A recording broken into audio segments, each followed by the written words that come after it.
the Cold Lake chief, a young guy, oh, I'll say relatively young compared to the rest. I think he's more than 40, 45, maybe 50. I don't think so, though.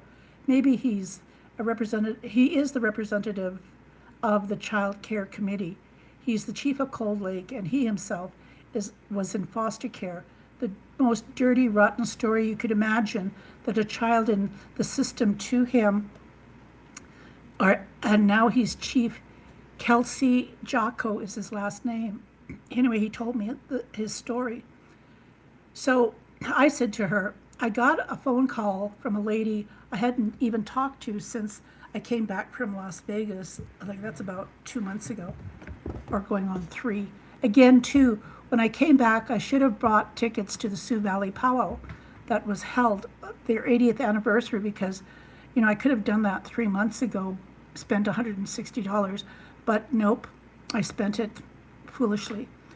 I was talking to the lady, and she didn't know about the news release from the Toronto Globe and Mail, the article with Terry Braun and Cuz, our band meeting. She was there at our band meeting, and there, for the first time, the new chief and council were present, and there was my aunt and my cousin Jeannie. That's my aunt's daughter. She became elected official with the chief and council this term. They were attacking Lance. Now, Lance's last name is Many Wounds. Lance had to defend himself, and the chief, like Ellery, got up, and the question was, why did you let go of our band lawyer? So this was put out in open discussion with a band meeting forum. He's been here, I think, 27, maybe 25 years. Get this, he's now working for the Nakota, the Stonies, First Nations. Okay, but I said, well, now that shit has hit the fan, they probably will let him go. She says, no, I don't think to hear the story.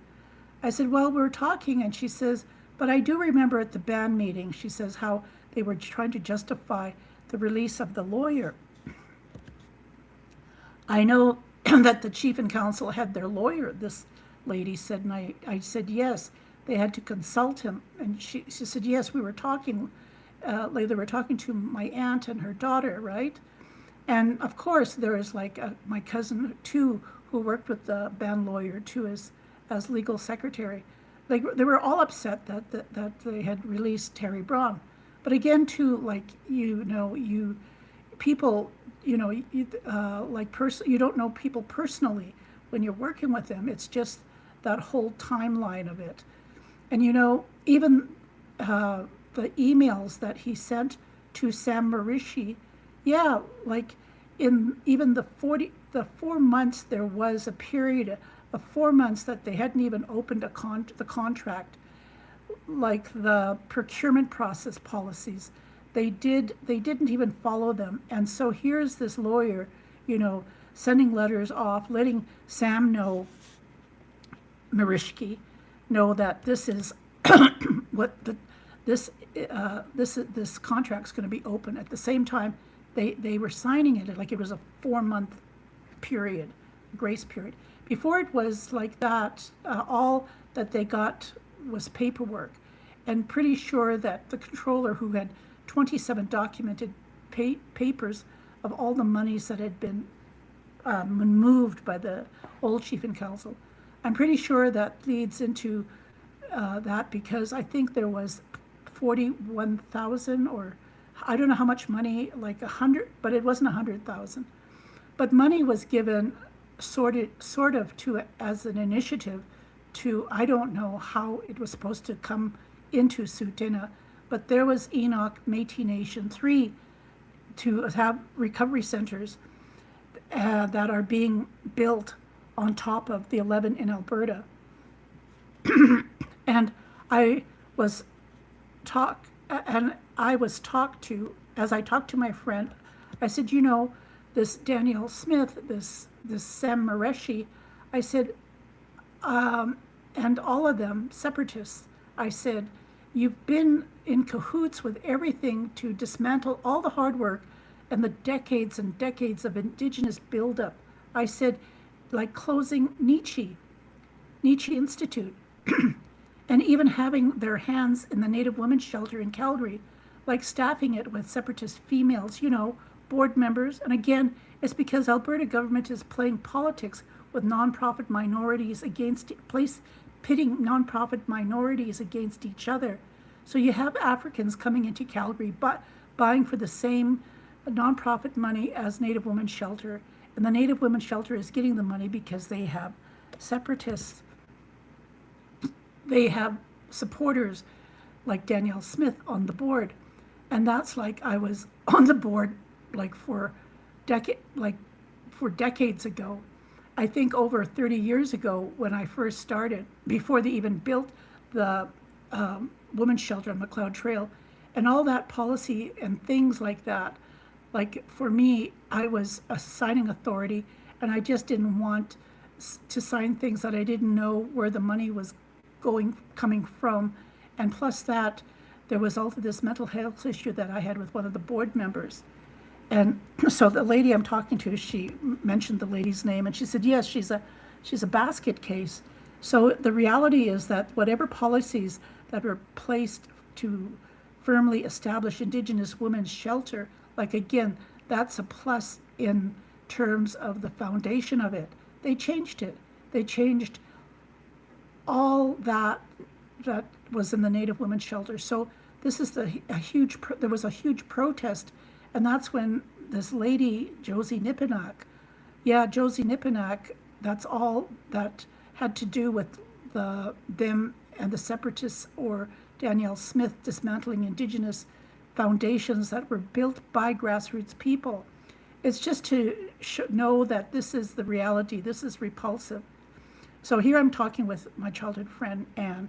And again, too, it's all with this consent of some Indigenous people, those brown nose, and they throw money towards them, and then they bow and say, okay, Master, you're white, so you know everything. It's just that, incredible, and I'm glad that Sturgeon Lake and Tall Cree Nation, this whole lawyer, Rath fellow, is, his money is being withheld. And one of the lawyers, I don't know, in the article, this lady I was talking to, she says, Marina, he lives up in Pritis or Bride Creek. And I said, well, as the fry bread burns, I'm going, damn, because I shouldn't laugh because I know all this money has been siphoned. Like this news article is saying that Roy Whitney and his family would benefit. And of course, one of the band counselors that had delivered the letter to Roy's house had commented on the security of Roy's compound. Security, like his daughter had passed away about a month ago, and she had this house built right on the compound. Yeah, they have a compound. And you talk about, rich, that they have to have security. So somebody must have informed him that this band counselor had to deliver this letter. And when Roy got it, it was just like from out one mouth the next to the next. He said, is this all that they got? This is all that they're going to do? Just like a little, no biggie.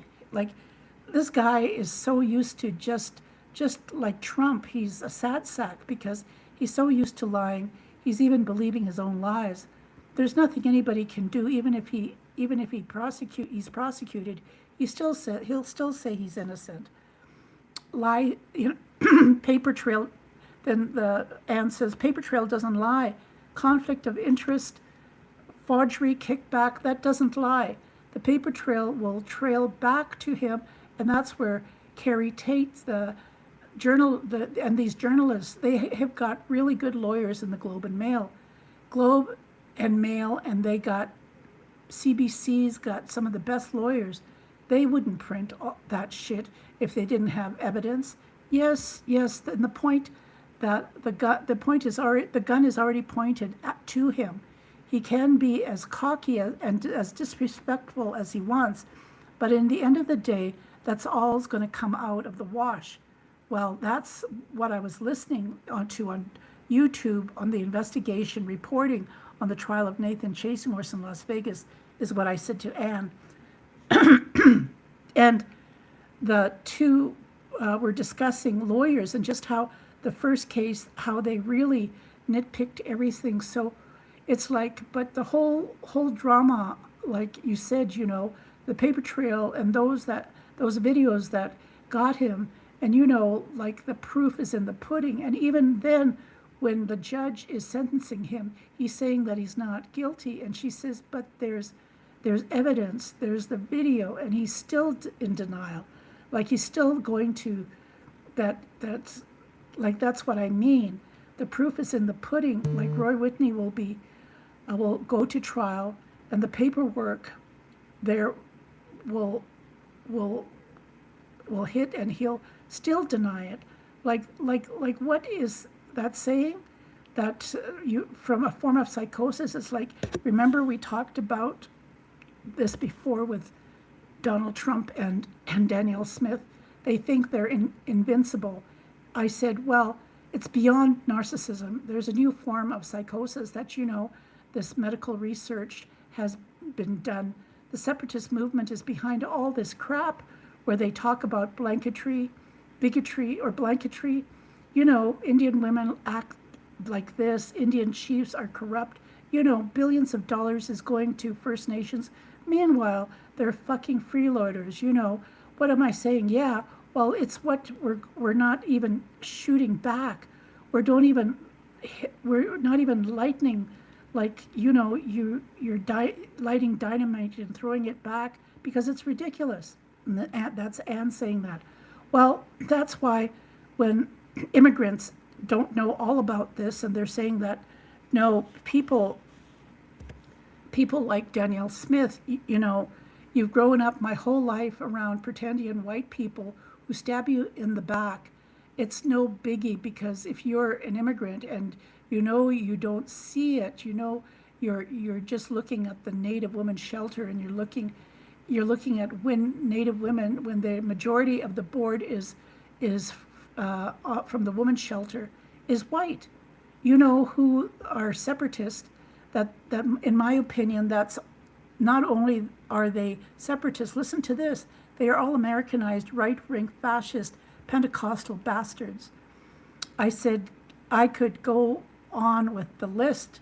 They're not even Canadians in their psyche, in their psychosis, so Anne is saying they're more apt to shoot and ask questions later.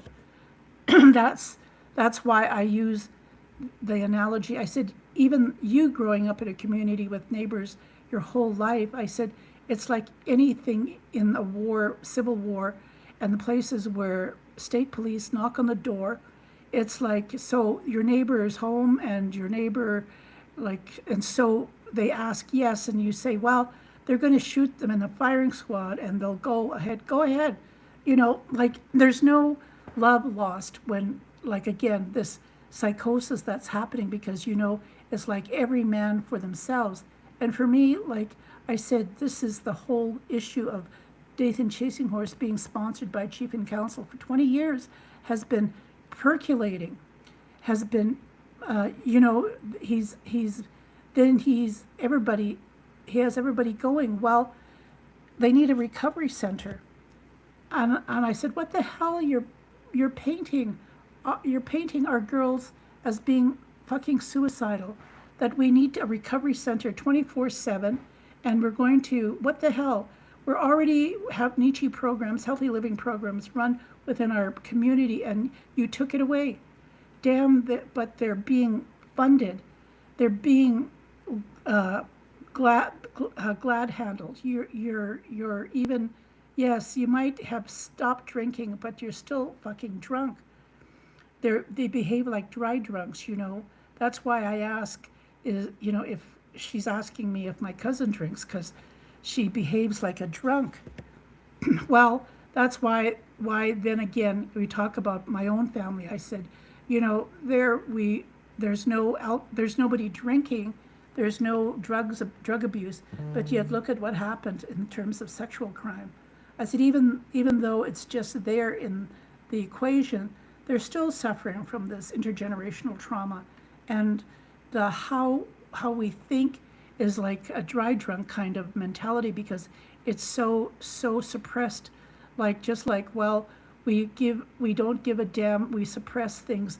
So because I'm so in much pain being triggered by this, I don't want to talk about it. And then we're going, well, how are you going to heal if you don't talk about it? Listen here, this has been percolating in the backs of my mind, and you talk about things percolating over years. Now, so she mentions this man, Anne mentions Billy Morin as a chief. They still refer to him as chief. I disagree, she says. He's not a chief. He went to work for how long? A couple of years, maybe more, for Danielle Smith. The day he got elected, she got elected and appointed premier. He went to work for her and being fucking sucking her tit for all that time. And he's got elected MP. And he had to have known about the liaison with Tsuut'ina. Billy Morin had to have known all about the treatment centers with Enoch, and had to have known they were going to battle with Nietzsche Institute and battle the workers who, to push the executive aside and snowbank them in the middle of a pandemic. I can't even speak, she says, Anne says, I can't even be civil to him. I can't even walk up to him and say, good morning, Billy.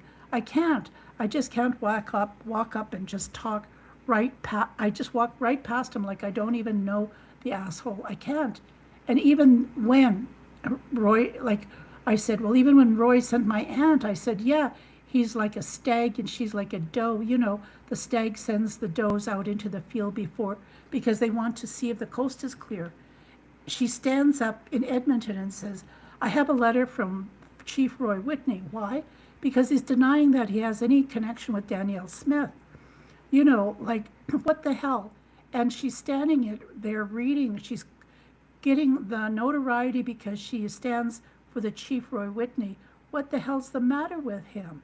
He's got no fucking backbone. My late dad used to say, when people have no backbone, I couldn't understand what now that I'm an elder, I look back and I'm going, it means he's ashamed to be Indigenous. When you don't have a backbone, you're ashamed to be Indigenous. And that's just my opinion. The fact that that all that I was trying to cover up was percolating to make sure that money flowed. If it didn't get into council, at least the contract was signed by Malika Holmes, though. Sam Mareshi, like that. That's the scandal. That's scandalous. That's the fact, and it's crooked. It's criminal. Just that the fact that while we're all there, you signed it while all those counselors who were there, like that, they were checks being. They said invoices, double invoices. When now the band counselors questioned it and said, I'm not signing it, like just the blacklisting other band counselors when you're elected the head chief is blacklisting band counselors. And then they're trying to stand up and say, no, this is wrong. Now the facts that he did, that the facts is how like he did know, and that he knew even with the case of him, the sexual assault case of two men like 20, 30 years ago had percolated to the top in his propensity for boys. That's why, like for me, when I stopped being friends with this forensic psychologist, he said that he was his therapist. And no, not me. Okay, I'm just an Indigenous woman. No, this fellow who has been I have been associated with for 30 years, only disclosed this to 2 female tribal police. And these police women are no longer working for the tribal police. I just get assigned a special constable, female constable, to look after me 24/7 at my beck and call. And I asked, are all Tsuut'ina elders getting special constables? if you have an emergency. And I said, yes. So I called another elder and I asked, are you getting a special constable? She says, no, but it's good you've got one. But I said, this is really, like, for me, I don't feel comfortable with it, only because that's the whole investigation. Nathan Chasing Horse, yes, it happened 20 years ago, but money still given out to rent and to care for his followers by the former chief and council. And I know some of the women who have the majority mental health, mental medical bills in the States, and you had to apply to get reimbursed and their bills paid because they weren't covered by health insurance in the United States. They didn't get it paid. But here's my niece, a follower of Nathan Chasing Horse, had her medical bill, $72,000 worth, paid by the chief and council. Everything like that, whatever connections he had supporting Nathan Chasing Horse. That's why I said, the Fifth Estate could have added more, but because of the controversy that they were dealing with Buffy St. Marie, they didn't report what they were hoping to report. And even then, too, you had three chiefs, Roy, Sanford, and Lee. They approached to see if they could comment, and none of them did except Lee. Now, why is that? Well, both of them, because leadership would go to housing, threatened the manager's job if they didn't pay the rental agreement. And all that travel expenses for Nathan's followers, like, they weren't taken out of his pocket, Roy Whitney's pocket. They came out of our band funds.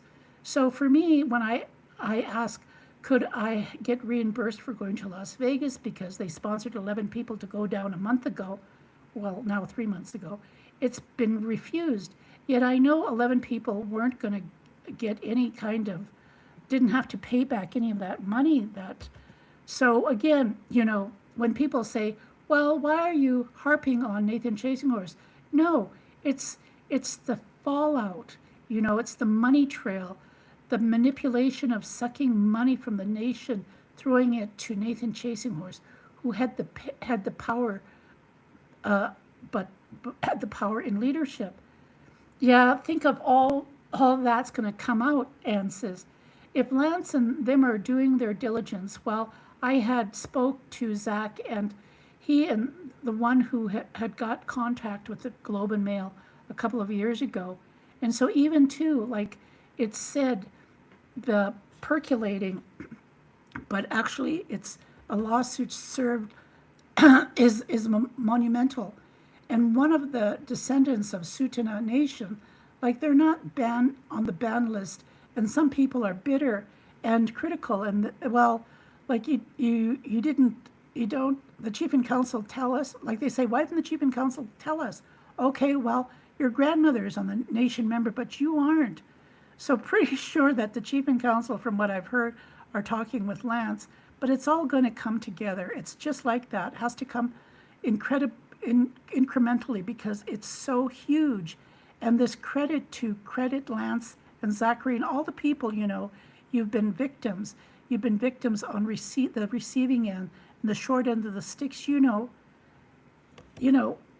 the Albertans, and you have to be effectively, directly impacted by this. And so other people, but you don't realize it. There's another, I think, being investigated by the RCMP and those surgery suits. I'm not sure that they're calling them in the media. So again, Anne is talking about privatizing Alberta's medical insurance. But Danielle Smith was handling our gifts contracts, millions of dollars, to build these suites on reserve. And one of them went to Enoch for knee replacement and shit like that, Anne says. So if you want to go for surgery, this privatization of healthcare. So if you want to have money, you go pay for it. Well, that's why, these treatment centers, they say you're going to have service 2,000 people. I'm going, well, they're going to service Tsuut'ina youth. So why did they put it out here? Why did they why did they cut back services, money from the province that was already coming to healthy living for our youth programs? Yeah. See, it's all, there's the chief and council.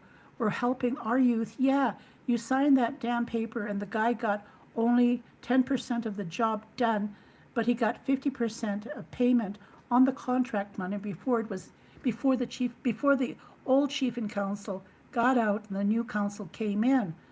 That's the lawyer. That's the power that has been written, that has been checked. It's just like that. Sturgeon Lake, too, is getting 15 million, trying to get 15 million back from the leader of the separatist movement, this lawyer Roth.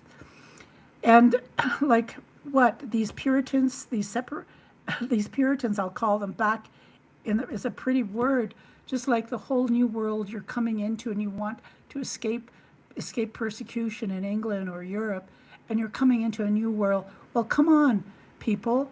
You all come into Alberta, sort of like in some sort of persecution. I don't think so. So why are you making the best of it? And why aren't you making the best of it? Instead, you want what? To take more money out of the mouths of vulnerable women and children. That's why I say, ever since they discovered oil and they started those industrial schools, the one in Calgary and then in Parliament 20 years, within a 10 years in Parliament, it's written. If we educate these boys in these industrial schools, they're going to go back to the reserve and they're going to marry Indigenous girls and they're going to convert these boys back to savages. Well, we can't have that. It's a waste of our money and time. So we have to educate, and we have to educate those girls too. So what do? They establish Indian residential schools. All because they found oil. And then now, here's Trump feeding money into Danielle Smith. Putin and Russia feeding money into Alberta for separatist movement. You have two opposing factions who are oil hungry because what? Alberta's the third largest oil producer in the world. And what? And who's stopping it? First Nations people. Yeah. Yes, years ago when my uncle passed away, I was in grief, and I was, just in grief. And I remember seeing this, imagining Superman with, he had this big key to open his fortress, and he turned it. Well, then, because I was in grief, somehow I thought about Alberta in the shape of a keyhole, and that somehow this keyhole, a key was going to be put in it, and look at what's happening. My uncle's been gone for decades, but it's just the notion that, I don't know, for me, the podcast that I do and talk about great mystery, because a lot of these things that have been predicted, that have manifested by so many Indigenous people, like you can't just shut it off. Even there's a record in the Brandon Indian Residential School where they were experimenting on Indigenous kids for their psychic abilities. And then when you talk to people like that, collectively and holistic approaches to healing, especially when you're in a group, when you trust everybody, that happens. I said it's a natural human process, but because of religiosity, everybody's looking at like they're all calling it witchcraft, and they're calling it something because they don't know, they're so ignorant, and they don't know they want to control other people. You don't understand it because you don't know. They just think that the earth was only created 2,000 years ago. Talk about naivete and the reality of it, like poor education. It's just greed, like using as an excuse. Like you said, human beings can do whatever the hell they want as long as they're given permission. And when you have religious doctrine giving permission, they'll call it taking it to a far deeper, they call it what, divine destiny? Yeah, it's amazing all the interconnections that go with all the Indigenous organizations that have been well established by so many Indigenous people who passed away. Those who were survivors of Indian residential school, what it was like to live it with trauma, and that's their legacy. That's this Danielle Smith is bastardizing, and the Rath and this lawyer Rath, even like putting this recovery center here. But you know, people have to realize that there is something you need to focus on to make what made Nietzsche unique is that it was developed by our ancestors, our healers, our medicine people 50 plus years ago. And reasons being is that they knew the residential schools were going to close. And they said they needed to heal our people because at the time, alcohol was the drug. This in the early 70s, and they said they're going to close residential schools, but we need to deal with the intergenerational trauma. Well, that's why I stated in my podcast, when I was a child, everybody visited everybody. That's where you didn't hear about violence or anything lateral. And then all of a sudden, alcohol and everything, and all of a sudden, the whole community went silent. And Anne says, that's right. Yeah, like I've seen this shit in my lifetime. Yeah, and then you know, it's just like you don't know.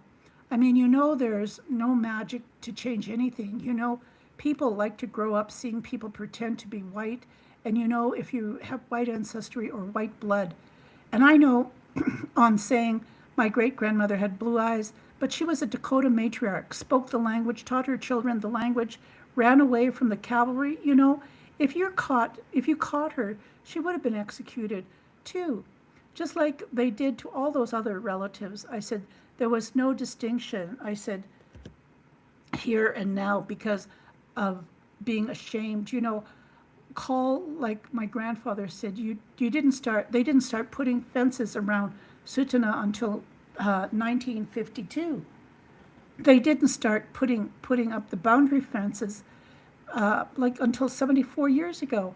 See, at some point, Anne says to me that if we need to bridge this crossroads, we need to like for Nietzsche to fit into this bigger picture.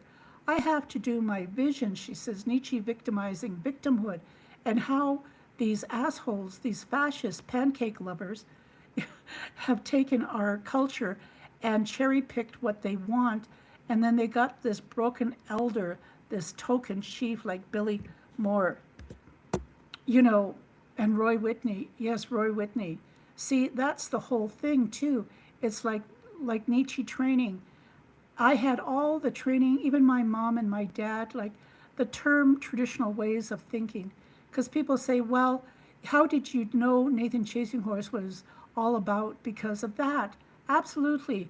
Do you think that Nathan Chasing Horse would have thrived in a community where the majority of people had Nietzsche training?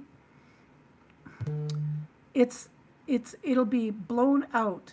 He would have been blown out of the water, Anne says. That's why what makes it so tragic that all these things that we built up, like my mother and my father and my grandparents, that this woman, you know, this savior, you call her the Madonna, that wishes she was a born again virgin. Like, what the hell? How dangerous is she? Who? Danielle Smith. Yes, the old dog pancake princess, pancake princess. Fuck you, you're. Anyway, this is Anne. She was so irate. I almost died laughing. I thought, this is a fucking joke. I went outside to have a smoke and I couldn't believe it. I couldn't stop laughing. It was just out of control. Then I realized it was this K-Day pancake breakfast, and just finished saying last week to 2 weeks ago, because we couldn't go to Calgary.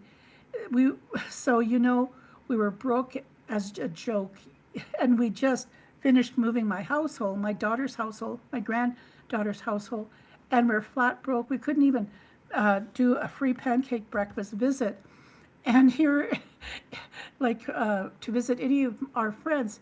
Anyway, long story short, I said, Danielle Smith better not show up at the K-Day pancake thingy. Exactly those words, because she's there. She's there because Edmonton is different than Calgary. Like, we don't put a show on where everybody wears a cowboy hat and puts a little shit on their cowboy boots. No, our people here in Edmonton are blue collar, salt of the earth. We don't try to incorporate American cowboys, you know, or fall in love with the Wild West, this Wild West show. And then, you know, the only thing I watch on TV was the Chucks. Well, I don't want to watch it anymore because it's so painful. My brother used to run chucks, and we were all involved, the whole family thing. And so grieving over my brother who died recently, and then thinking, I'm not going to watch that. And then it brings back so many memories, and I want to just sit and cry. And then I get to watching the ponies, the wild ponies. And then I got excited, and I think this, wonderful. All you got are these boys. All they got was $25,000 check, and those fucking bull riders and everybody else bareback, all these 100,000 grand. Yes, big bronze trophies. Now, come on, boys, didn't even get a bronze. And I said yes because of Enbridge, the sponsor of the Calgary Stampede. You know, the competitive powwow for 2 days. Also, they sponsored the Indian Village. So, sort of think, well, put it in so much money, and they don't realize that. They just, if it wasn't for Indians, they wouldn't have no fucking company. Exactly, because they're sucking the resources. They're sucking the tit of Mother Earth. Exactly, and they're treating us like show dogs. Yeah, my white friend says, yeah, when we ask for oil money, they just say, well, just throw money at the indigenous people. If they're squawking and fighting amongst each other, we just throw money, she says. She told me, she says, this is at their meetings. They said it. Well, of course. I said, yes, they don't give a shit. As long as they get their money and pay their mortgage and their taxes, you know, whatever works for them. They don't care about who they put under the bus. They don't. And, you know, they don't even care if anybody's starving. They don't care if you don't have any sovereignty over your children. They don't care if your children are being trafficked at the age of 14. They don't give a damn about that murdered like murdered and missing Indigenous women and girls and boys. Shit. And yet, what the hell? Talk about fucking white privilege and matriarchy. I said, you're going to have lived and been born and face every day, you know, that injustice. I said, because if you haven't breathed experienced it, to be angry, like so many people are angry, like all this money is just one of the center. That money was taken and spent like the process within the process without even being challenged. This is, I think, there also something to do with the ring road and so many other things that Roy had his finger in. And you know, like for me, I've grown up here. And I'm saying this to Anne. I said, you know, they can put people whatever the hell they want to say about me. And throughout my life, since I was in my 20s, anytime there was a big controversy, somebody would say, somebody wrote a nasty letter to Chief and Counsel. Marina, they said, it's you. Every excuse to defame my character, you know, suppress my voice, like the only option I had was to start writing a blog. Because to put it out there like science fiction, to put it out hoping that Superman or some fantastic force, somebody would come see it. Yes, like talk about delusional, but anyway, it worked. Well, it damn well worked exactly, you know, bless people who have a voice.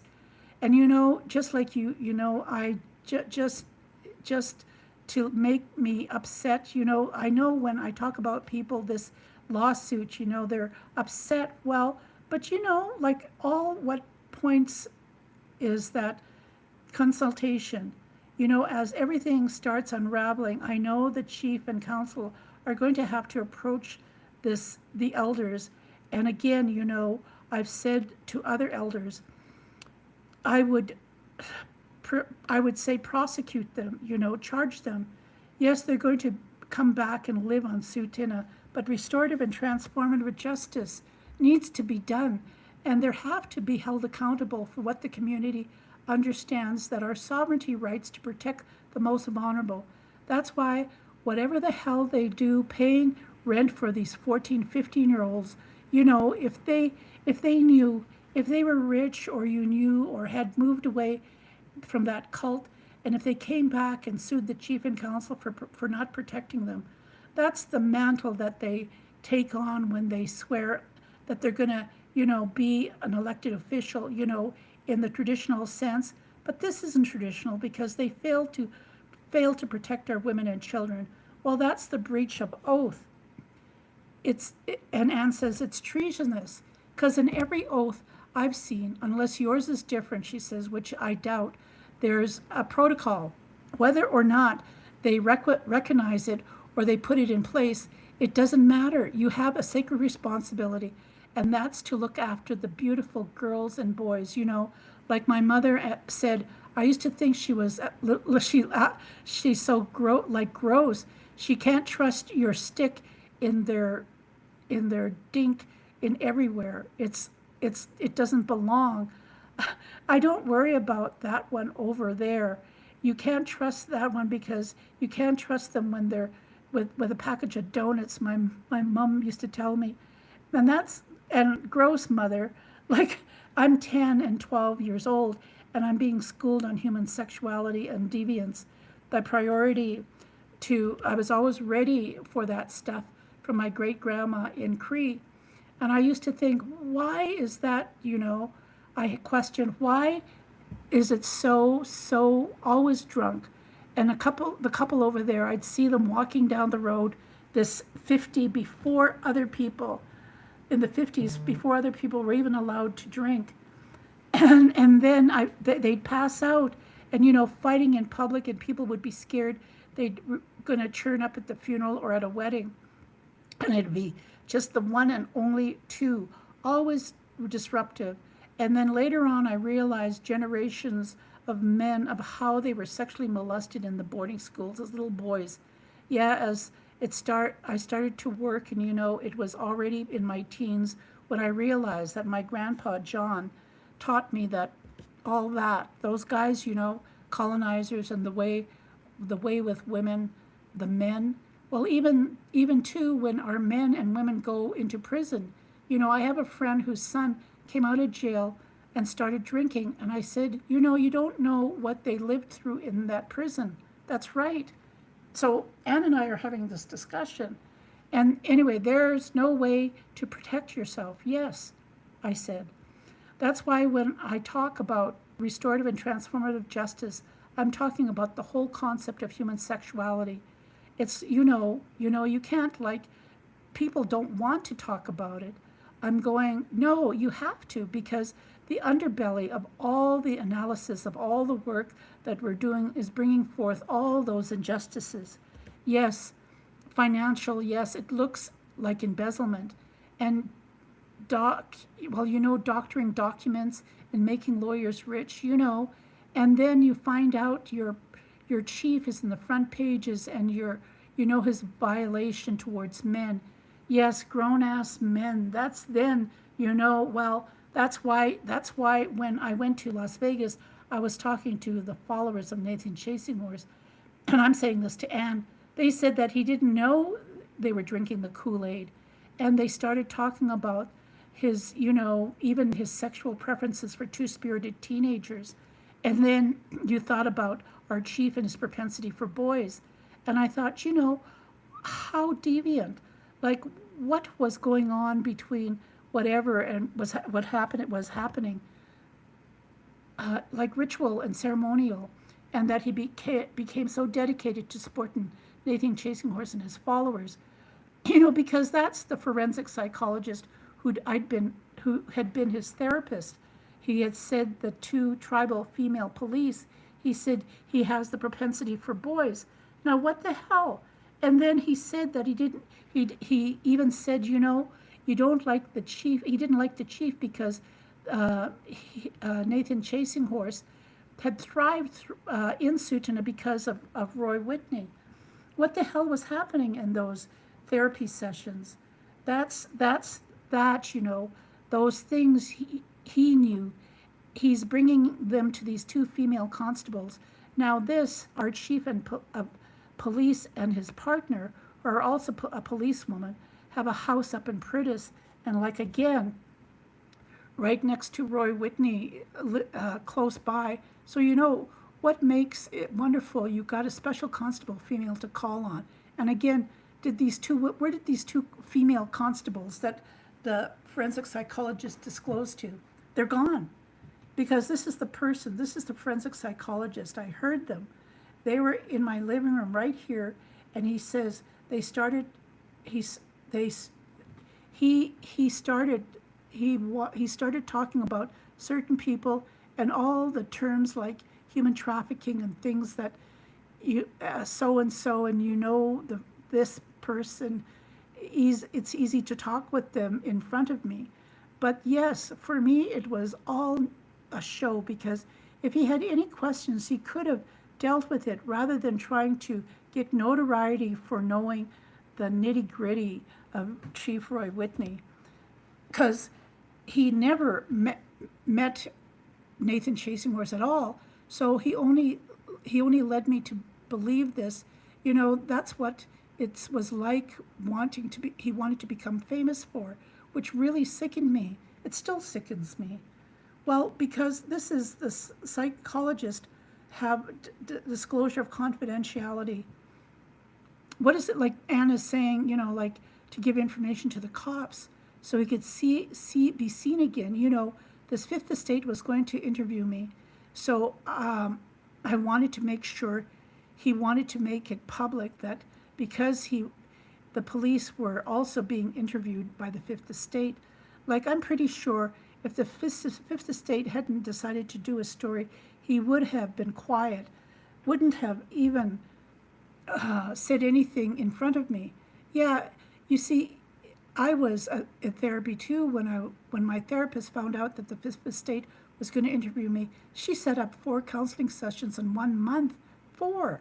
That's 1 a week. Did I ask her for that? I just thought this is really like too much. And again, this money made a lot of money off of listening to the survivors of Indian Residential School, over 300 witnesses that she sat in to hear their accounts, listen to their statements. That's why I'm really weary of mental health workers.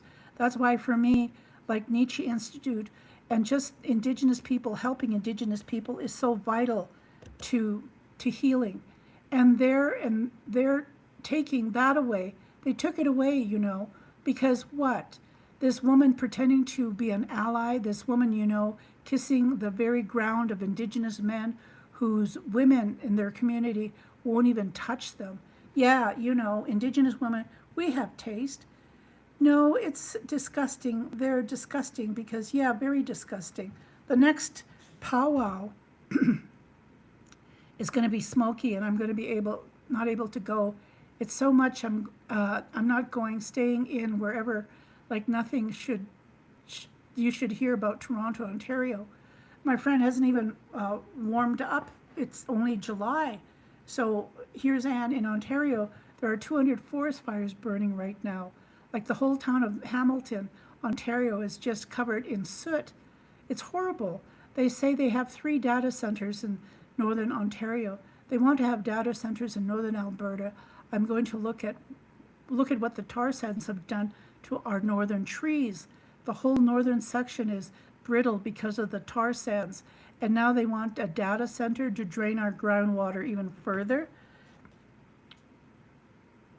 Makes all the trees brittle again.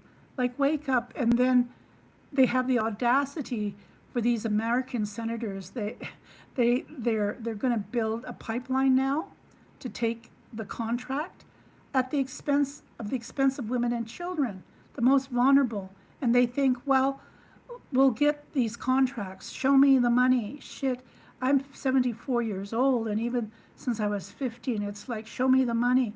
Where is it? Show me the money. It's going to come at a price, and it comes at a damn price. It comes at the damn price, and you sure as hell, I'm not going to pay that price. Like I said, when I was director of education, I was, you know, tempted with an offer so that, you know, instead of being fired, I could be transferred to, you know, like a better paying position, less stress. But it was like I would have come to a point where I would have had to have said yes to Roy Whitney. Like, he came right to my office and offered it to me, and I said no. And all the other people who were on the board, you know, siphoning money, and I said no.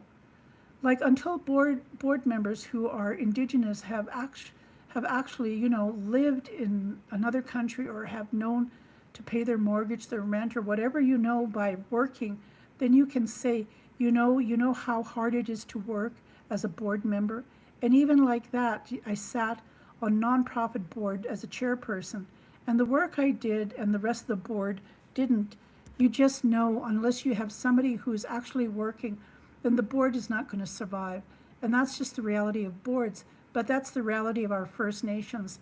Unless you have people who are actually going to work to do due diligence, you know, take on the criticism, you know, and the threats of being sued and someone trying to keep you quiet, you know, you have to have courage to say something. Like my late father, you would have to have a backbone, you know, because a backbone means that a hell of a lot. Like I said, all those ancestors that created Nietzsche, all that insight and wisdom they had, and yet nobody knows, nobody's looking at it, and yet they're fucking, well, I'm traditional, I'm a traditional thinker. Bullshit. Bullshit to you. You know what you're doing? Hurting your own people. Yeah, that's why I even said that to the Native Women's Shelter. Like even that, like it was supposed to be for Indigenous women, like from the tribes of the Treaty 7 area. But then look, Edmonton too, you have, Anne says, even white people, all these pretendians, they take over all of the, for nonprofit. Yeah, you see me? Like they invite me and I talk and they pay me an honorarium. And I said to them, you need to really do more recruiting for Indigenous elders because there's about 40,000 Indigenous people in the city. And there's a hell of a lot of Indigenous elders in that population. You have to, you know, try and get them, like organize them as elders. But there is a select few, because again, nonprofit dollars. It's always that certain elders, you know, that get picked, and usually it's a practice, like a daily practice that they put both in Edmonton and Calgary, where they usually get certain Indigenous people who are married and have been a faithful couple with no scandals that they get and incorporate. And yes, usually they have a couple, and Anne agrees too, because it's happening in Edmonton as well. And they're trying to illuminate again. Remember when Ralph Steiner became Lieutenant Governor of Alberta, and this is me talking to Anne. His granddaughter was my second cousin, and we went to the hotel. They were going to have a banquet, so we went upstairs to his room, and there he was, and he was talking to everybody in the room, and they were there. He said to my cousin, his granddaughter, he says, you know, I wonder why white government, you know, appointed me to this position. What makes me so special, you know, to receive this honor? You know, he was talking about and trying to, you know, say, you know, you've got to look at these things. Why do these things happen? What is their purpose behind it? And that's why, like when I look at the people who are getting these honorary degrees, I'm going, what purpose does it serve? Who is it holding? And you see, just until Danielle Smith came in, they didn't serve a lot of honorary degrees. No, they didn't. And again, having them receive honorary degrees is taking away the money from the nonprofit or from the grassroots people who actually do the grunt work, the actual work, like myself and my late mother, and you know, thousands of other Indigenous people who worked on the front lines. They're saying, well, you've chosen and a select few. And I'm going, yeah, at the expense of taking away the funding of those projects that the grassroots people wanted in the first place and established. You know, we're not perfect. I'm far from that. But the reality of it is, you know, it's just like, you know, people are demanding people to support and help people, guide people. And just an individual, it's a group of people that are being guided, and then you take that away. That's why, you know, like when I think about the recovery centers and just, like I said, all those things that we're trying to face, like all those people who sobered up, trying to face the abuse they create the time they served in prison for the abuse they created, and then to live in our communities, you know, like all these things. It's not easy. But Danielle Smith in there, she wouldn't like always say that. But white feminists, they're like, you live a year in my community. You live in any Indigenous community for one thing and talk, but it's another thing to actually do it. And Anne agrees. That's very true. Yes, so I don't know things are going to work out, but I know it makes me angry. And yeah, it's you have the acquaintances, that who spend time and even go to Nathan Chasing Horse's sentencing, and all the time I put it out to that it's nothing compared to like all his victims, and that the poor man who lost his son because Nathan Chasing Horse was going to cure him of cancer. I say to like even my niece, the followers say, yeah, we know she was hogtied and gang raped by his followers, but the word for her friends, and those are the friends in Nevada, even though she's living in Sutina now, she says she won't press charges. But I said, that's the point. Even like that disclosure, this and these ladies that has a podcast that I called up and I said, could you interview me? They think Chasing Horse has been arrested. She didn't know me, and she did it, of advocating for Native Women's Shelter and advocating for me. It's okay. She put it out on Facebook, and so my niece saw it. And she went to this lady's email and said, why are you interviewing my auntie? She says, you shouldn't be interviewing her. This is what was happening during the whole time. The tribal police was interviewing her too, and her disclosure, yeah, she had been sexually assaulted by Nathan Chasing Horse's followers. And my contacts in the tribal police said she's not following him anymore. And I said, well, then why is she contacting this lady who is doing the podcast? Why is she demanding that she not publish the podcast? And this isn't just one time. She's done this twice in 4 months. My niece has had to confront women and saying, don't interview my aunt. And I said, she's still following him. Even she claims she's been sexually assaulted. And to this day, she won't press charges. What is she afraid of? There's some sort, whatever, I don't know, psychology, call it what it is, psychosis, disassociation, multiple personalities, whatever people are going to go through so much that they still don't want to believe the unbelievable. And the one man, he divorced his wife, he's working, he's not educated, he's working, and he bought a house, got a mortgage. And for what? So that Nathan Chasing Horse's parents can live there. Yeah, there's many followers. They're still following him, even though he's been sentenced to life in prison. And I'm pretty sure there are sleeper cells. How many of these young people are out there, touched with their not in touch with their traditional roots, their home communities, that they have to gravitate to some fallacy, some illusion, some mythology that they created to create a cult of it? Well, when they can, and when they cannot damn well come back to their home communities, their home reservations, Inuit, Métis, or First Nations communities, and live there. That's why I say, it's just like the feminist or pretendians, if they like anything, why have some status cards and never lived in community?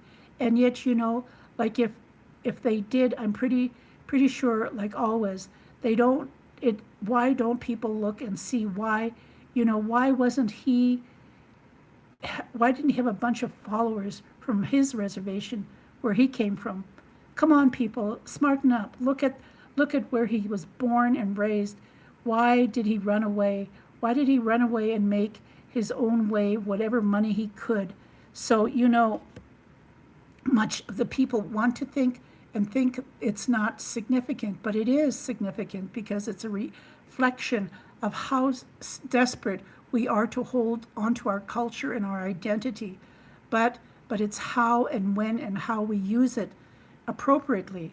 That's why, when talking with about Nietzsche Institute and the groundwork of it, the whole fact that this is a hell of a lot this is a hell of a lot of what's happening in North America. There is no other such program. You know, really, you need to know the voices because, damn it, we're not stupid, we're not ignorant. We didn't lose our culture. We embedded in Nietzsche Institute for Time and Prosperity, and it's like, what the hell? There's all these people talking about their experiences, and they did this and did that, and records in 2027, they're going to destroy them. And I'm saying this is the whole Indian residential school industrial denialism. No, again, they're trying to erase our oral history, like 10, 20,000.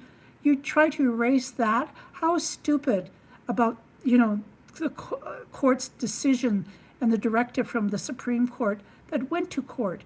And again, it's all that were changed and the whole fucking thing, bureaucratic mess that we've created. Like, who gave Phil Fontaine the authority to go ahead and settle for $10,000 fucking dollars? And this is Anne saying this. Nobody, he never fought for, you know, he didn't even seek free priority and informed consent.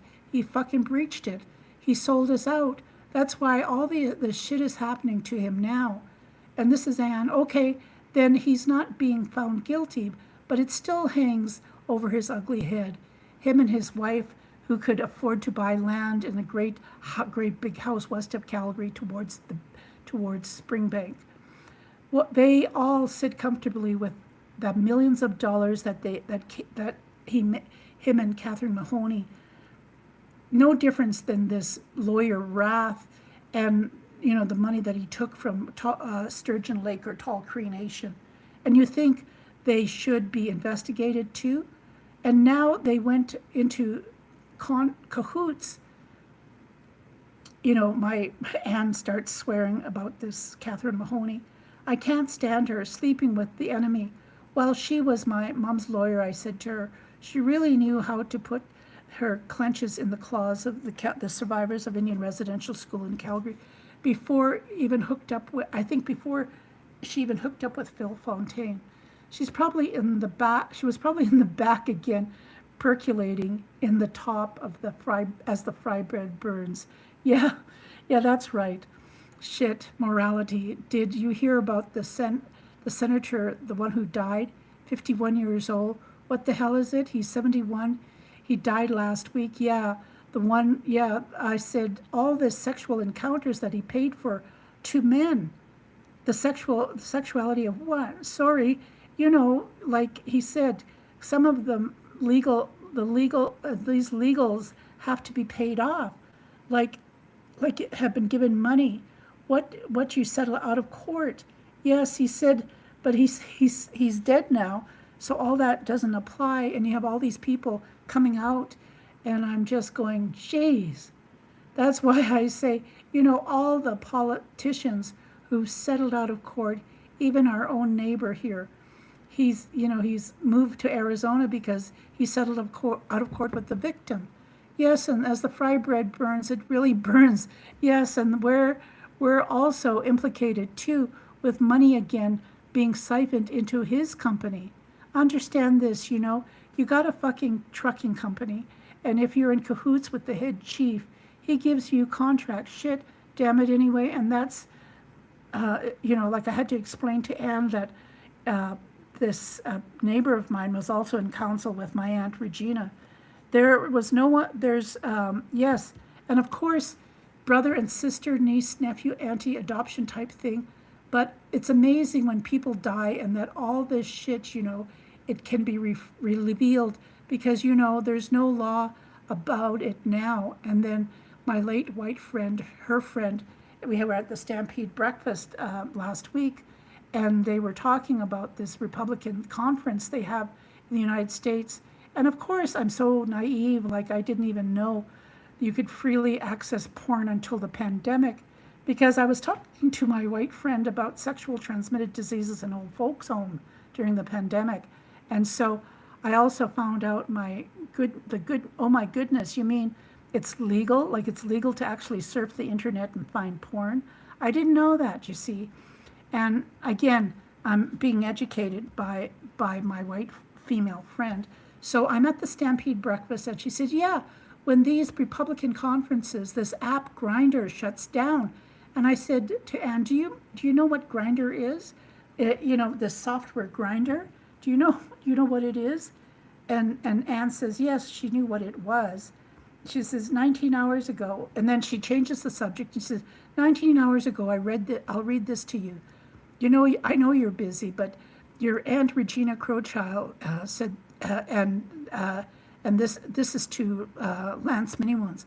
Okay, 19 hours ago, Regina and Jeannie Crowchild, let's continue this conversation here, Jeannie.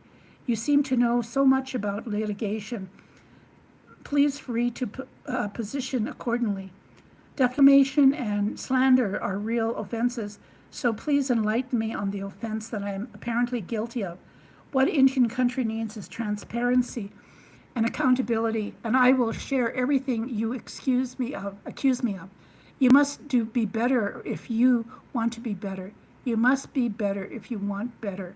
And Jeannie Crowchild adds, and this is Anne saying, did you file your conflict of interest paperwork for this term? Lance asks Jeannie. And so Lance Manywounds again, Jeannie and Auntie Regina, let's have a discussion on this open so people can see. I'm still a volunteer, and I work for $1 a month. I only think about my grandchildren and even the 7 generations. Regina, you both agreed on transparency, so let's share what's been going on. At least at band meetings, you called me out, myself, and the casino board for renovations, that they were causing catastrophic harm to the casino, when in truth, it was the board tasked me to get the renovations on rail. Somehow we bet out the casino with 4 pieces of paper on hundreds of millions of dollars that would have worked out. Regina, you've been in council for a long time now in Tsuut'ina. Your transparency, where did you spend my kids' money and my grandchildren's money? Please explain how you allotted resources to casino and Nation General. Did you support not moving Roy to when Roy was in charge? Can you explain why? Agreed guilty until proven innocent, but please explain your rationale. P.S. To all my family associates with Regina and Jeannie, I support you. I apologize for this playing out publicly, but part of cleaning things up is calling out the nonsense that has happened. Tsuut'ina is in a mess, but we are cleaning it up, and as you can support our members, the Chief Starlight and his office will work with anybody who moves the nation forward. So in the 8 minutes ago, Anne says, 8 minutes ago, Lance Manywounds posted, Regina Crowchild and Jeannie Crowchild, where are you at? Let's have a conversation in the open, but not in the shadow. I've worked my ass off to accumulate my skill set I have, and I haven't been easy. I'm building after a catastrophic investment I made into someone in 2021, and it cost me literally 20 million plus. And because, God, I have patient investors, they got caught up in it all as well. I'm responsible for a lot of other people's money, and I don't take it that lightly. It's the hardest thing, which both you will and understand, is you're not in the fight, Regina. You're supposed to be fiduciary, but you flat out failed. You just spent nation's money to talk about treaty. I tell you, you did to all. Tell what you did and what you accomplished. Let me tell you something about treaty. You need a war chest of money to fight. The entire law firm of lawyers to fight, because they're literally fighting one of the oldest monarchies in the world and going up a country with hundreds of billions of resources. If I hear about you slandering me again, I'll be talking to my lawyers next. One of the chiefs who slandered me too is willing to sign an affidavit for your information. This is your one and only warning that was 5:11 minutes ago as the fry bread burns. Yep, this is what Anne is reading to me. The Crow Child posted 5 hours ago. I, for one, would like to know what the hell's going on to this treatment center, this health center, this council taking leave with pay. How the hell does this happen? This money is getting waved at them all of a sudden. And this is from a different Crow Child person, not Jeannie or Regina. It's just, she's a band member. It's where did it go? Where did I sign? And the thought of the nation well-being and generations future fucking goes out the window. Yes, council should carry some shame. If you're being called out, then there must be a damn good reason. And we need to know. Those of you who barely get to making ends meet, and some of us homeless, we deserve to know. This is what's happening to our nation. I, for one, I'm sure we feel like there's a decision maker. It's one then if they fuck all, and it's not, they look, actually they're broke again. But you get mad, and that's a paid position. The chief, I guess, yeah, it's the name for the chief. You pay for non-status call-out public positions. Tsuut'ina Council means we get to know what's going on. So don't start fighting back. Just admit there's something wrong going on, wrongdoing, and see how we can fix it. When the swearing of a chief and council is going on, it should be amended to include, I swear not to sign away our rights. I will swear never to take bribes. I will swear to give all monies to the people of Tsuut'ina. I just threw that last one in because I want to go to the casino. She's trying to make humor out of a very bad situation on this Facebook comment. So thanks, Lance Manymoons.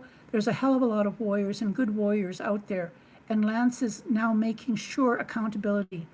So Lance Manymoons comes back 3 hours later and he says to this band member, thank you. It's been because of the nonsense that lies that were spewed out are egregious. We're just trying to make things better, but handed complete disaster from the last leadership. And Regina Crowchild was a part of that. We were all a few steps away from getting third party. What happens is the unacceptable, and it needs to be told. They lied to us all. Yeah, it's so bad. Lance Manymoons says to the band member, Regina Crowchild, you need to calm down, Chairman, come enlighten us on the actually came from all the hundreds of thousands, if not millions, of nation dollars went for your travels all over the years going around talking about treaty. Jeannie Crowchild, what did you accomplish at the AFN? Jeannie, now just fucking getting yourself a lawyer. Just sounds like it. Just the same with Jeannie. Yeah. Well, anyway, that's Anne saying that about Jeannie, that she should get a lawyer. And the more Jeannie mouths off, the worse it's going to get for her. Well, again, she's gonna act like she's gonna act like Roy Whitney, and she's gonna play the innocent, that her hands are clean. Well, Jeannie, again, from Anne's point of view, she said Jeannie works for her mom. It's quite obvious she answers directly to her mother, but at her beck and call. She thinks she's this rock star. She's living an illusion or a delusion again. And when people aren't in the real world, aren't balanced, this is the only philosophy, in my opinion. This is from Anne. This is that sometimes, like always, pictures that Christians, Adam and Eve and the tree of serpents and the tree of those trees like the apples. Again, I'm doing an analogy with Anne. I said, it's like, in order to have balance, when people are not in balance, they shake the tree and all the apples fall down. And she says, well, we're contributing. Well, you're not, because if you were contributing, the apples would still be on the tree and everybody would get something to eat. You know, trauma is the fact that we've been here too freaking long. Something happens to us. In Samson, this Anna says, I ain't judging. It's the same way they normalize, they corrupt, and like even with human trafficking, people, get their daughters 14, 15 years old, and they get pregnant and they marry them off, or they run away and they're poor and they can't look after their daughters, so they marry them off.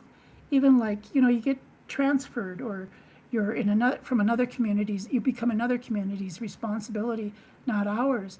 And yet the men keep marrying women into our communities, like this Indian Act, that really hurt our women, and made us divisive amongst each other.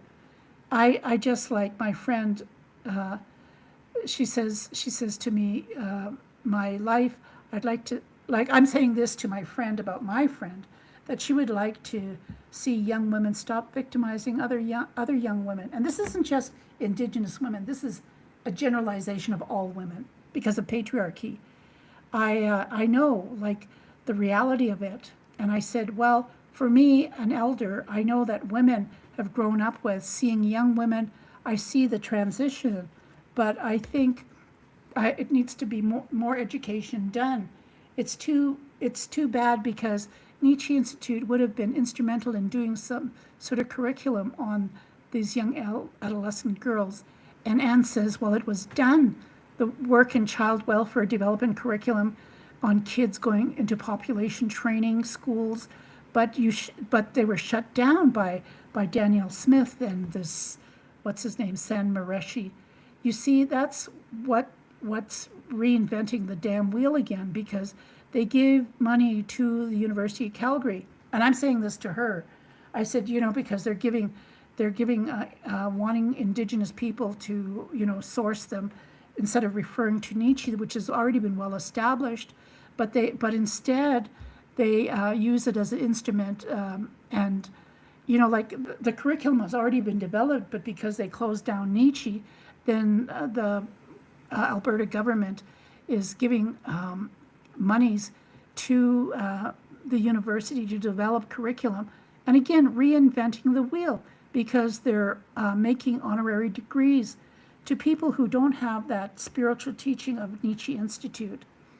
And so my Anne says, developing curriculum on our kids' aging out population, on our youth training schools, but they just shut us out. You see, reinventing the damn wheel again, because they give money to the University of Calgary. These Indigenous programs, they PhD these people out, without actually having any resources, without referring to Nietzsche. Again, I'm trying to defend Nietzsche because it was started by grassroots people like my mother and all these other people, elders who have died. It's again, who is getting the laureates? White academics whose people who have, can say, oh, I've got this Indigenous blood, and then you have a status card, and they say you have Indigenous blood and you're going to live, but you haven't lived in Inuit First Nations or Métis communities. And if you haven't, then you don't even know what it's like to have, you don't have a pot to piss in. So get out of the fire, get out of the stew. You want to jump in because there's money to be made from the separatist movement. What's cooking, because you don't know where it begins and where it ends. You're just trying to take something with you. Like Buffy Sainte-Marie, she can't take all that credit, whatever the hell she thinks she created, or her delusional mind. No, that's it's like Anne mentions this acquaintance that her and I know. She said he's sick enough, supporting her. Well, like I said, there are so many people who are still picking up Nathan Chasing Horse, and even back in the day, this person contacted me. He says, I saw Nathan Chasing Horse at Elbow River Casino. What should I do? He called. I told him, call the police. No, I'm not going to turn my brother in. I said, what the fuck? Why call me in the first place then? And then Anne says, well, he actually said that. And I said, yeah. She said, well, he's a fucking gossip queen. I said, that's all he is. Like, I've gone through all this with people, and it's heartbreaking that, it's like you're going down to the jury and then manage to go down to the sentencing, and, people thinking, well, Marina, what are you doing admiring? But when it came to it, I'm only one person came out and helped. Only one person came out and helped me. And, I'm grateful and truly grateful for that. And because I've empowered me to do more podcasts and actually talk about the importance of Indigenous women to talk about their lives, because it means something. One of the chiefs actually came up to me, and when I was sitting in the big room with the chiefs, and this is Anne talking in front of she was in the front row and listening most of the time, but being distracted because there was so much noise happening. She says, I was trying to analyze over there, looking over here and what was going on. And then he says, we're distracted. And the chief came up and he says to me, this is to Anne. He says, I heard you last night, and it really moved me what you said, because I talked about poverty and about us women and children, our children being defenseless, trying to go to school and bombarded with all this racism. And I said, the big problem is where 50% of the population is not engaged. That's our women. We don't have a voice. Like, I can't go to this meeting tomorrow and stand up and speak. It's only for chiefs, and like the majority of chiefs are men. They're never experienced our way of life. She says, yeah, they call us life givers. They call us, but all at the end of the day, the opinion doesn't matter. It's very, like matriarchy is ignored. Not saying that I need to be back in the limelight. I need to know. Our women need training. They need to know. They need to go back to the basics, be homemakers again, be artists, be doctors, be lawyers, take control of your children and your households, bake bannock, don't go standing in front of Tim Hortons every fucking day, cook a big meal home for your children, something, like back to the basics. And this is Anne, who's a grandma. Anyway, he said to me, I really appreciate what you said. And he said it because, it's just, you wish you could do more to help, he says. And then he started to talk, and then again, she got distracted. So one of the chiefs, she said he knew he was going to break down and start crying. She said, so I had to leave this man who was talking to me, because this chief had been in an intervention with Indian residential school denialism because he was sexually abused. As a child, in fact, he'd been charged as an adult many years ago, and he'd done the work in this area all his life. So excuse me, I said, I have to go and support my friend. I've got up, and I don't believe about the 10 people who came up at the same time as I did, and we all stood behind this chief that spoke. See, that's why I'm talking about restorative and transformative justice. This is like what Anne is saying. So she says, I never was able to go back and pick up the conversation until it is really troubling, for like he's trying to find a solution, and he's trying to find methods by which he knows things are not going well. He can see this, and he knows his community is suffering and this and that, and they don't know how to engage us. They don't.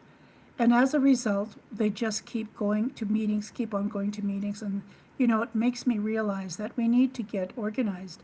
But we can't rely on our organizations and Indian affairs, We could probably get money later on, but Danielle Smith is sure no longer organizing us.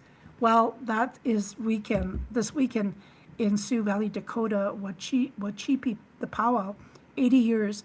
I was 6 years old when they started, and it's been ongoing, celebrating every year since I was 6, before I was 6.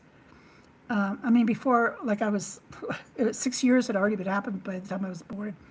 And my grandmother, she used to do a lot of volunteer work with the Anglican Church, and they had the women's organization. They did rummage sales, baking sales, and getting secondhand clothes and refurbishing them, and making money in the community.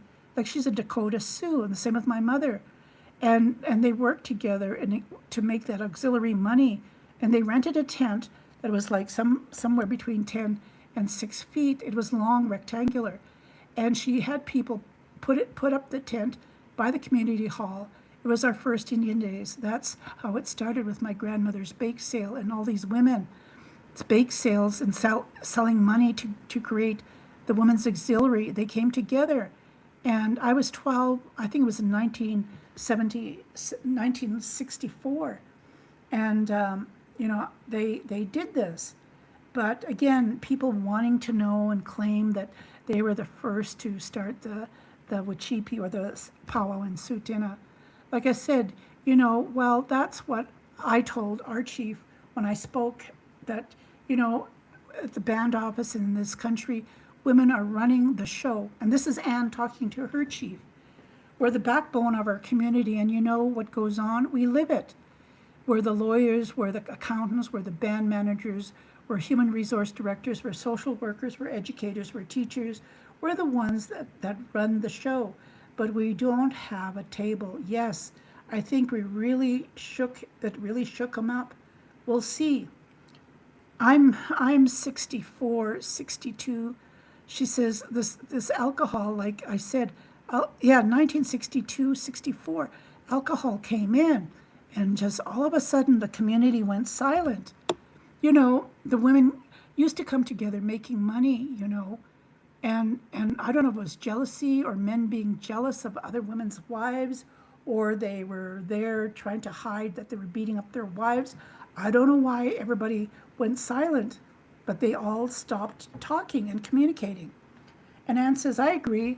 She says, my friend, I told her too, I said, even my friend in Long Plains, she's been involved with administration, has her degree. I knew her since she was 15.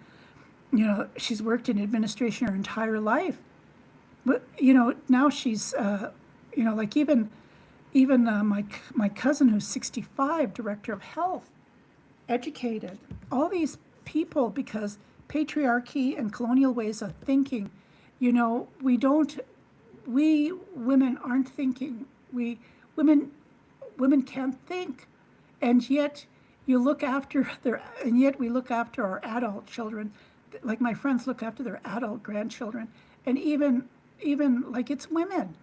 That's why I said, you can say matriarchy and all this stuff, but you got to be born and you have to live in it. You're not just obeying that man who sits even concerned about who's looking after his children. It comes down to women. So Anne and I agree. Anything that's young women, like this this young white woman, I think her name is Michelle, when she's taken away from Danielle Smith's pancake breakfast, and the police are escorting her out, and she says, "You're fucking fascist pancakes." My friend Anne says she's going viral. There's a billion views. She's a white girl, young, hippie-like, gutsy. Shows up in her jeans and t-shirt, cutoffs, and she's not going to be beaten up by the cops. They let her go.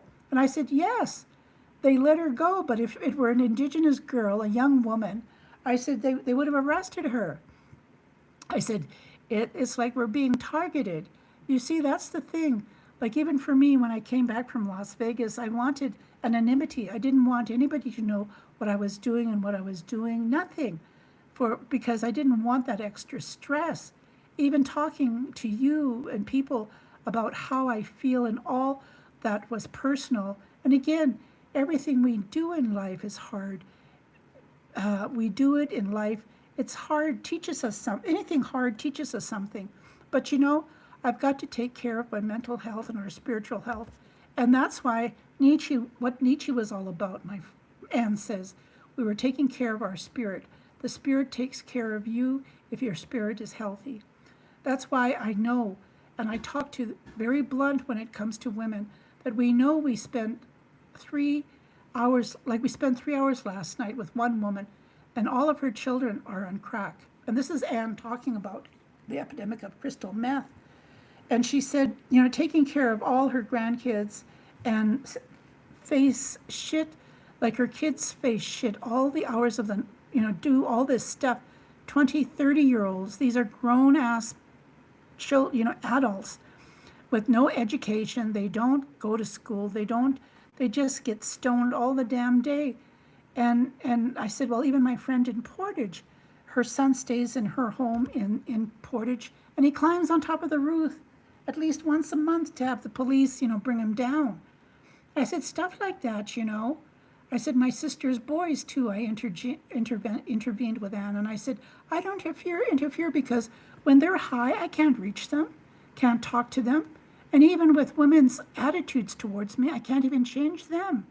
They've been indoctrinated, and they're narcissistic or Machiavellian. Like I know you know that it's all one thing. Like I said, you living alone and being lonely and taking care of my spirit, all that, you really know you have to put boundaries down to protect yourself. And the more so, like talking about it, and even talking about what we've just been talking about this past hour, then these things, like some people just don't even give a damn, don't even talk about it. Because as soon as you talk about it, they change the subject. Because you know why? Because it hurts them. It hurts that their kids are involved in that shit, and it has to do with sexual molestation, and their children never dealt with it. Yeah, and this is Anne's point of view too, because I agree with her.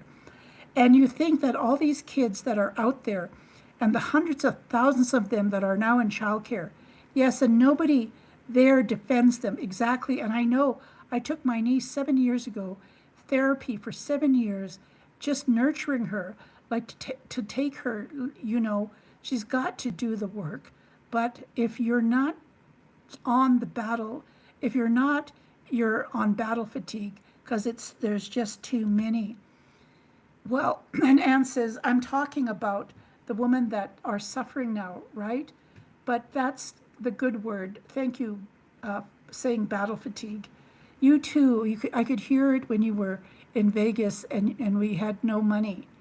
She said we had to figure out how, Anne is talking about how she had to move from her apartment, and that, she had all this stuff happening too, that she had to, make ends meet. And she says, you got to figure things out. She says, we get invited to meetings and shit and have to really be careful, analytical. You two do the same work. You're always on the go, like you need full-time assistant to help you with your wheelchair and to your motorized car. You have plants and your medicines, yes. But at least I'm getting, like I said, I have some help now. And I'm grateful to call this constable, even though, I may have some trust issues, but that's normal. So, she's helpful.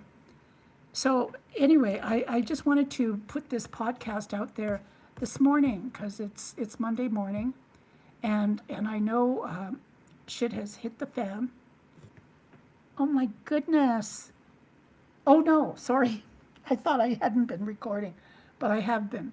And I wanted to, actually play the original tape recordings between my childhood friend Anne and myself.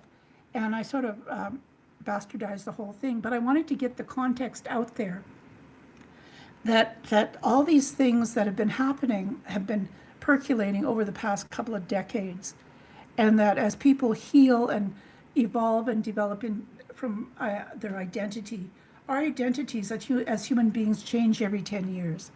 So, we have to empower each other. We have to educate our young women, and we have to educate our young men as well.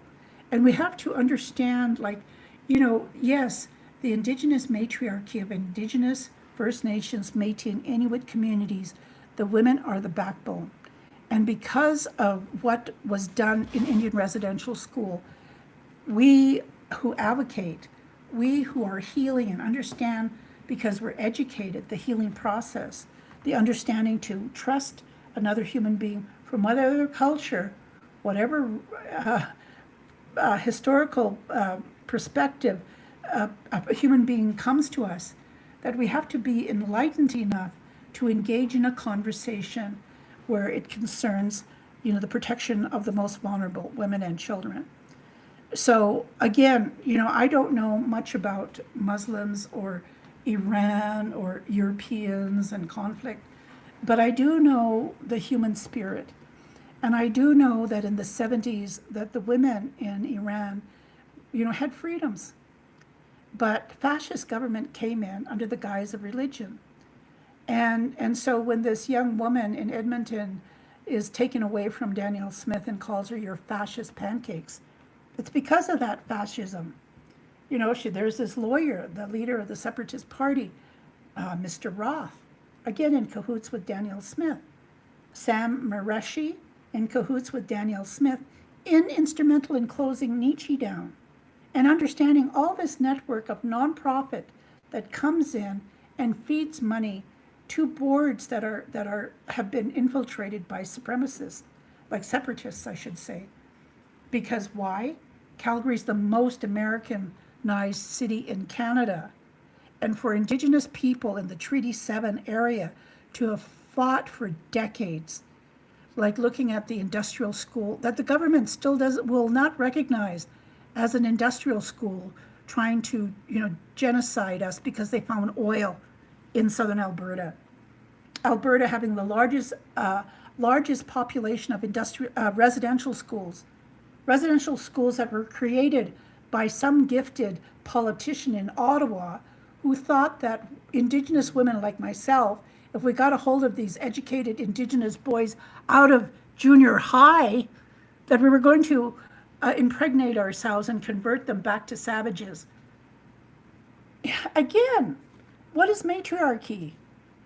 Why do people think that Indigenous women are so fucking dangerous? That you have to constantly put a bounty on our heads, hunt us, discredit us. It's repulsive. It's repulsive that we don't have sovereignty over our own children. Yes, we accept provincial and federal monies, but those policies aren't ours. And that we have people who, Indigenous people are working in these offices, but they're not sovereign under us, like the leadership. They're not. And because of that, women who have the courage to have children and whose children get apprehended because they don't have, money, they're not educated, and you have, welfare educated people coming into the hospitals, taking their newborn babies out of their arms. Is it any wonder why that young woman committed suicide? All this tragedy, all this lack of support, all of this lack of understanding.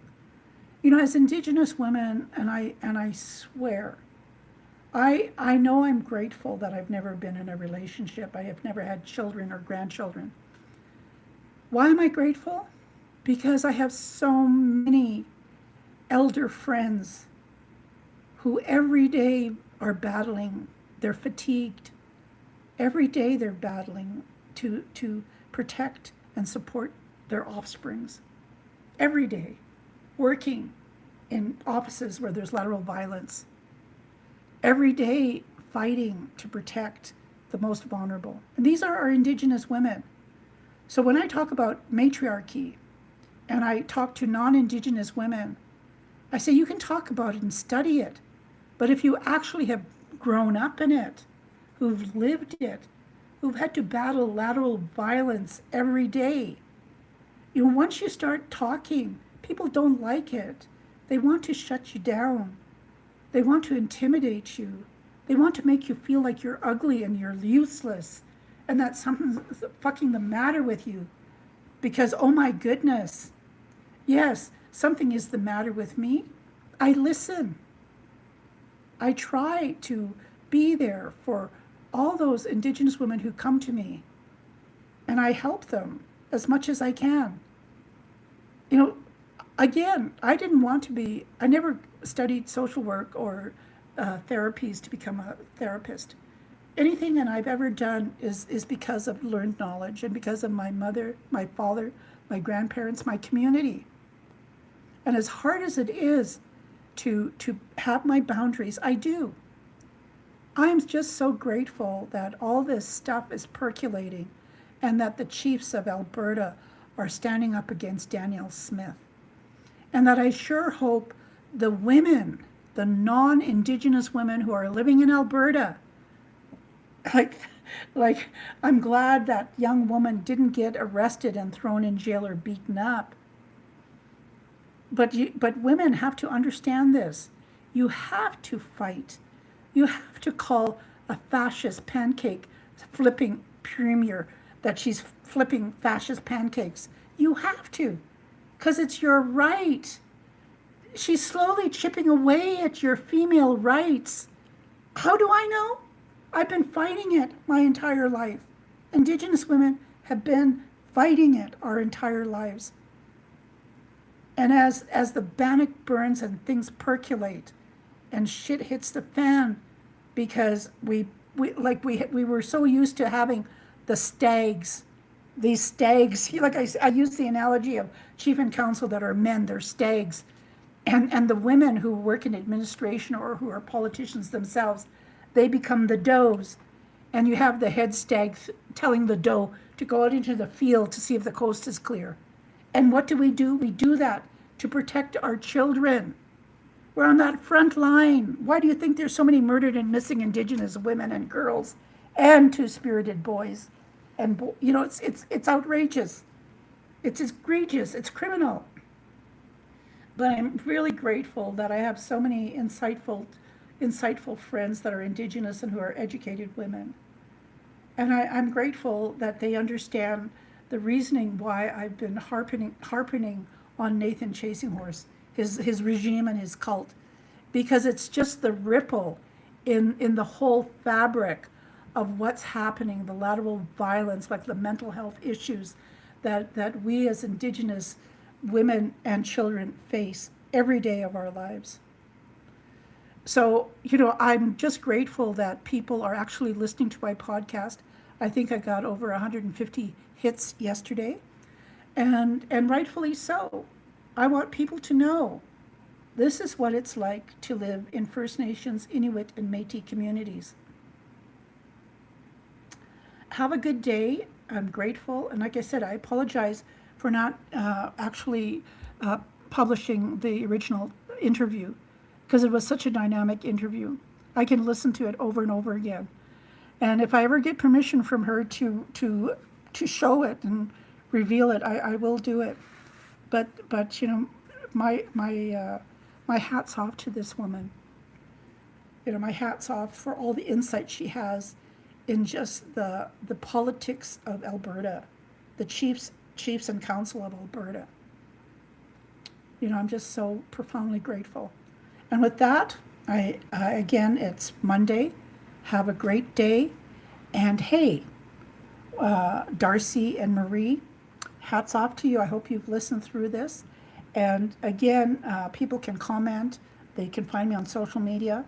And I know people have been searching for me. So thank you again. I appreciate it. As the Sioux would say, Wo pida midakia pio wasana, all my relatives.